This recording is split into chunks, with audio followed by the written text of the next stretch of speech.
Hey, I've got a great investment idea for you. You give me $100,000 and 4 years of your life, and I give you, pretty much nothing. No, I'm not the devil. I'm Mr. College, and I'm here to help you finance this wonderful opportunity. I have a whole package of government loans and impressive sounding scholarships to make it all possible. Of course, you'll have to pay interest on the loans, which will double the cost over time. But that's a problem for future you, and need not concern us now. Do we have a deal? Yes. Of course we do. You want to succeed in life, don't you? How can you do that without a college degree? But that doesn't mean you can't have a good time. Are you a movie fan? We've got a degree for that. How about criminal justice? Be like one of the cool people on the TV detective shows. And we offer a whole selection of minority and gender studies programs. Learn why you're a victim and deserve to be angry all the time. What are you waiting for? Sign on the dotted line. Classes begin in the fall. Don't miss orientation, especially if you're male. You don't want to be parading your toxic masculinity around the campus. Definitely not cool. Sound crazy? I don't know why it should. Millions of college students make that deal every year, usually with their parents' encouragement and financial support. Now, don't get me wrong. I have nothing against going to college. I sincerely believe it can be a worthwhile pursuit under the right circumstances. If you want to be a doctor or an architect, for example, it's obviously a necessity. But look through the typical college syllabus, and it's clear that most of the majors, not to mention classes, are a waste of time and money. So why do responsible adults who only want the best for their children and are usually cautious with their hard-earned money squander it on such a bad investment? Worse, why would they send their son or daughter to a school to learn to reject the values they, the parents, hold dear? On what planet does that make sense?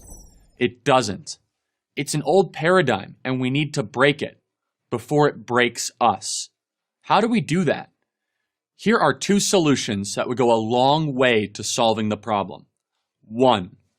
Ask yourself if you really need to go to college. Most of us go to college because it's simply expected that we do so.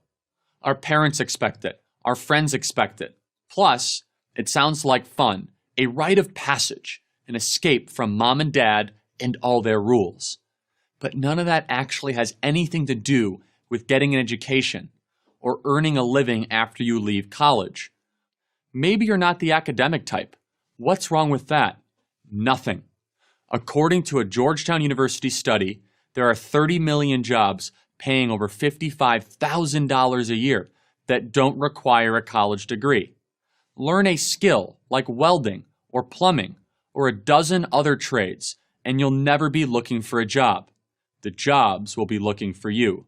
We're talking $50 an hour or more, 6-figure income after 5 years, and no debt. Consider the military. You learn essential skills, and again, no debt. Or go into sales. You don't need a sociology degree for that. If you are going to college, then have a goal and a plan to achieve it.